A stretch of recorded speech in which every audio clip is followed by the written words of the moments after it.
Good morning. My name is Shelly Harney, and this is I Will Say Yes to God.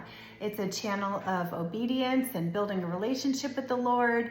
And today I am being obedient. I sat with the Lord with my journal a couple days ago, and He told me to teach the story of Elijah and the woman at the well who was feeding him, who He asked to give him water and bread. And I don't know why the Lord wants me to teach a Bible study, because I am not a Bible scholar. So I'm just going to tell you how this story hits me, and maybe it will hit you, and the Lord has a word about it at the end. So this story is in 1 Kings 17, and I'm reading to you out of the NLT version. This is the Bible that I go to most often. So it says, "Now Elijah, who was from Tishbe in Gilead, told King Ahab, 'As surely as the Lord, the God of Israel lives, the God I serve, there will be no dew or rain during the next few years until I give the word.' Then the Lord said to Elijah, 'Go to the east and hide by Kerith Brook and near where it enters the Jordan River. Drink from the brook and eat what the ravens bring you, for I have commanded them to bring you food.' So Elijah did as the Lord told him and camped beside Kerith Brook, east of the Jordan. The ravens brought him bread and meat each morning and evening, and he drank from the brook. But after a while, the brook dried up, for there was no rainfall anywhere in the land." So let's just stop there. So Elijah, who is a prophet of the Lord, he obeyed what the Lord said. The Lord told him where to go. He heard from the Lord. Again, I just did a video about how to hear from God, and it takes time, but once God starts talking to you, then you will have the opportunity to be obedient to what He says and what He calls you to do. And He doesn't call us unless He has a plan for us, and so be ready, because it gets very exciting, this walk with the Lord. Anyway, so the Lord said, "I will have the birds bring you food," and they did. So we know this story is true because the Bible is true. It is the inspired, true word of the Lord. So because of that, we see how God works. He does miraculous things. I mean, today, what birds bring us food and water? But back in that day, that's what the Lord commanded the birds to do, and they did it. Because with God, all things are possible. He can make anything happen. He can make the earth quake. He could make weather. He created us. He can give you a new life inside of you. He can, create a life, even if the doctors told you that you couldn't get pregnant. He can give you that life. He could do absolutely anything. He can heal, He can save, He can deliver us from demonic spirits, and He can raise the dead. He can do whatever He chooses, and that is the God that we serve. Our God is all powerful, above everything else. Anyway, that gets me too excited. I'm going to go back to Elijah being obedient. And maybe this is why the Lord uses Elijah as His prophet, because Elijah is obedient to what he said. And then when he obeyed, the Lord made happen what he said. The Lord is true to His word, and I could share stories of that in my life as well. Okay, so then it starts in verse 8. Then the Lord said to Elijah, "Go and live in the village of Zarephath near the city of Sidon. I have instructed a widow there to feed you." So he went to Zarephath. As he arrived at the gates of the village, he saw a widow gathering sticks, and he asked her, "Would you please bring me a little water in a cup?" As she was going to get it, he called to her, "Bring me a bite of bread too." Now, back in those days, if you were a widow, you were mostly deemed to poverty. You had to rely on other people in your family, if you had them around, to help you survive. It was very hard for a single widow, and here she has one son, which you're going to hear. So Elijah is kind of bold. He says, "Oh, bring me some water, and hey, while you're at it, give me a bite of bread too." Like, who are you, man who's just walking by? I'm trying to get some water for myself, and you're here asking me to give you water. So she said, I I swear by the Lord your God that I don't have a single piece of bread in the house, and I have only a handful of flour left in the jar and a little cooking oil in the bottom of the jug. I was just gathering a few sticks to cook this last meal, and then my son and I will die." She was down to her very last straw. She had nothing left to give, and she was in desperate means. I mean, she was looking at the end of her life, the end of her son's life, and I just want you to remember that God uses us when we're broken. Sometimes people have to be broken before He will use them, because otherwise they think they've done it all for themselves. Oh, look at what I accomplished, and I'm all good, and this is just what I have done on my own. No, the Lord has given you all that you have, and when you start understanding that and thanking Him and seeing the way He moves, you'll start to understand that. And this poor woman, she had nothing left, and yet she was still willing to give to Elijah. And she called him, the Lord, I swear by the Lord your God. So she must have known that he was a holy man. And then Elijah says to her, "Don't be afraid. Go ahead and do just what you've said, but make a little bit of bread for me first." So he is a man of God. She knows that. She must have had that intuition inside of her, because the Lord said, "I will tell her to give you the water and the bread." And so she's being obedient too, even though she's at her last and she's down and out. And then Elijah says, "And then use what's left to prepare a meal for yourself and your son.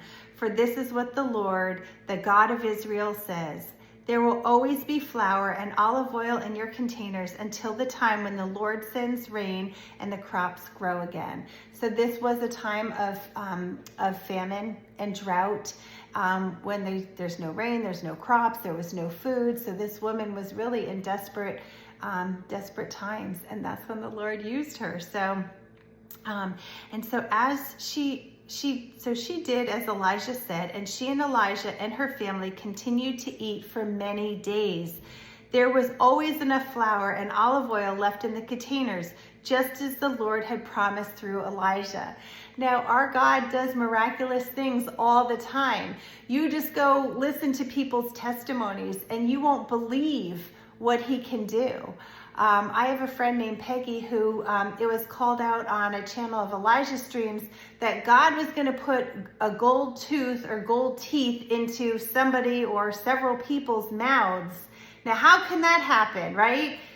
It just sounds absolutely impossible. And Johnny Enlow, the man who was prophesying, speaking out loud what the Lord told him, he said, "Look, I know I'm going to get criticism for this and whatever, but if you get a gold tooth, please write into the show and let us know, because this sounds like it's an impossible thing." Well, my friend Peggy, I didn't know her at the time, but she became part of our prayer team. She literally got a gold tooth in the back of her mouth on one of her molars. The whole tooth is gold. And I know Peggy, and I know she's not making this up. I know people, my friend Natalie, who's known her for many years. And when I see Peggy, I see that gold tooth. It is still there. It is her testimony. It is her story. God put a gold tooth inside of her mouth. No dentist did it. She actually finally went to the dentist and showed them. They had no record. They weren't doing this. She didn't go to any dentist. This is just what the Lord can do. I mean, people, we have to understand that our God is a God of miracles. He is all powerful. He's healed people from cancers. He has made bones grow out, metal plates inside their body melt, eyesight to be restored.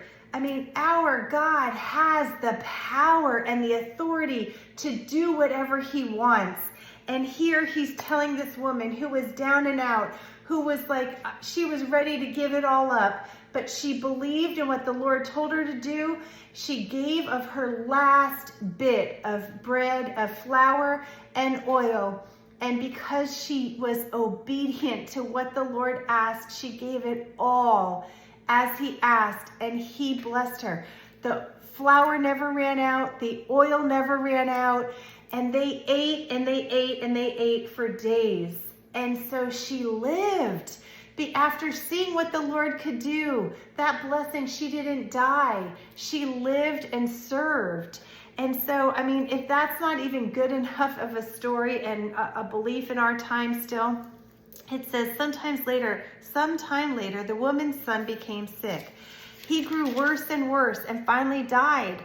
And she said to Elijah, "Oh, man of God, what have you done to me? Have you come here to point out my sins and kill my son?"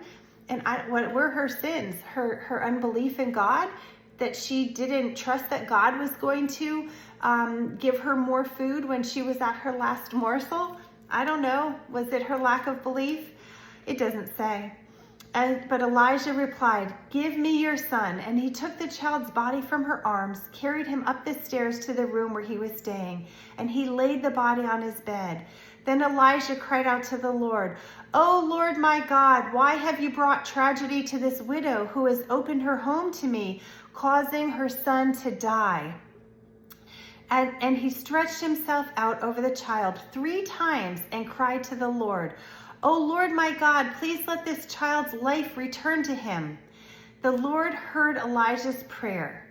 And I'm going to stop right there for a minute. I've already done a video on this channel about how the Lord hears our prayers and he answers them. It's not always in our time and at the right moment that we want it to, and it's not always in the way that we expect to have the answer, but he does hear us and he answers our prayers. And so the Lord heard Elijah's prayer, and the life of the child returned, and he revived. He came back to life. Then Elijah brought him down from the upper room and gave him to his mother. "Look, your son is alive." And then the woman told Elijah, "Now I know for sure that you are a man of God and that the Lord truly speaks through you." So now let's back up. Elijah stretched himself over the child 3 times. So here's Elijah coming to the God that he knows he hears from. He has seen what the Lord has told him to prophesy about having no rain in the land for years. He sees it coming true. He sees what came true with the woman with the flour and the oil that hasn't run out. He's there still at her house, eating and drinking with her, the Lord providing. Elijah knows the Lord and he knows his power. But when he lays himself over that child's body, he didn't raise him back the first time. He could have given up. How many times do we give up if we don't think our prayers are answered the first time that we say them, that we ask, that we beg the Lord, "Please help cure me of this or restore this or get me the job that I really want, Lord"? Elijah didn't give up. He laid on that body a second time and nothing happened. He said, he stretched himself over the child 3 times and cried out to the Lord, "Oh Lord my God, please let this child's life return to him." So he called to the Lord in full belief, and on that 3rd try, the 3rd time, the Lord must have been in his will, and he raised the child from the dead. People, this is what our God can do, but we have to have belief and tenacity to keep going after him, to keep praying. We don't give up after one time and say, "Oh, well, I sat with the Lord and asked for him to talk to me and he didn't," or "I prayed for a new car," or "I prayed for my tax bill to be paid and nothing happened." Well, that's not how the Lord works. We have to continue to pray and we have to do our part, which is by showing him, "We believe, Lord." Elijah 3 times stretched himself over that child, and then it happened. And then at the very end, the woman says, "Now I know for sure that you are a man of God and that the Lord truly speaks through you." How come she couldn't have said that after the flour and the oil that has never run out, miraculously reoccurring over and over? But now when the Lord saves her son, which he already saved him from dying at the beginning when they had no more bread or water and they were going to die, he saved the child then and her as well. And now she says, "Well, now I believe because you've shown this sign. God showed this sign through you."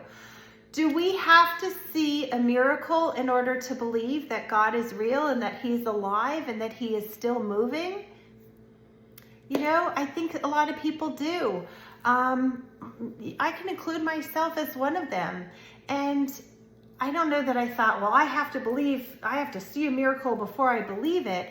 But I saw miracles happen, and I saw people healed, and over, and heard people's testimonies. And each one, it was just so amazing that it grew my faith, and it helped me to believe, wow, I'm witnessing God moving right here in this church or right here under this tent. And I received healings from God as well. And when pain in my body and my back went gone, I couldn't believe it. I mean, I really couldn't believe it at first. And then the pain has still, to this day, years later, has never returned. And so I know that God moves. And maybe he did have to show me a miracle or a sign that I could believe. But I'll tell you, that helped my faith believe, and it helped me walk more and more with the Lord. It got me excited to know that he is alive, that I can truly count on him. And so it spurred my walk on. So I hope that this story and some of my testimonies will help you to further your belief and to know that God is alive right now. And I did this today out of obedience, because this is what the Lord told me on which day? Friday, May 16th. He said, tell them, this is while I was writing my journal. He was giving me a whole long message on this day. He said, tell them about the widow who fed and watered Elijah. Her cup never ran out. Neither will yours. And for the believers who are sparked by that story, they will share the same benevolence. I am a good father. So that is your gift today, for listening to this video, for believing that he is still alive, that he is still moving, and that he can make your cup never run out. Never run out. It might not be flour and oil unless that's what you need, food and water. Whatever it is that you need. There is a saying that you can't outgive God. And so I have fun sometimes trying to do that. Like, all right, God, if I give away this much money to this cause or this charity or to this missionary, Lord, am I going to suffer from that? Am I going to have to give up something? Maybe I will, Lord, because this is for your kingdom. But the Lord, he always replenishes, and he blesses me with so many things. And so I know that I just will continue to give. And he's told me, just keep giving your love and your light, because that is me you are giving out. And the more love we give, it never runs out, does it? If you're a parent, if you're married, if you know the love of the Lord, you know that the more you give, it just doesn't run out. The more you give, the more you get, the better you feel. And when we give of ourselves, we feel even better, and God is just shining his favor on us. So I hope that something really sparks with you today, and that you start believing that the Lord is still here, that he will never let your cup go dry. If you're diligent to him, if you love him, if you walk with him, you're obedient to him. Look at this woman. She had to be obedient. So what is the Lord asking you? Are you being obedient? Are you walking in his ways? Are you trying to emulate Jesus in your life? Are you giving the glory to God? Are you taking time during your day to pray to him, to talk to him, to share the joys of your day with him? That's what he wants. He wants you. He wants your time so he can bless you and show you favor and show you signs and miracles, so that you know that not only is he alive, but he is a good father.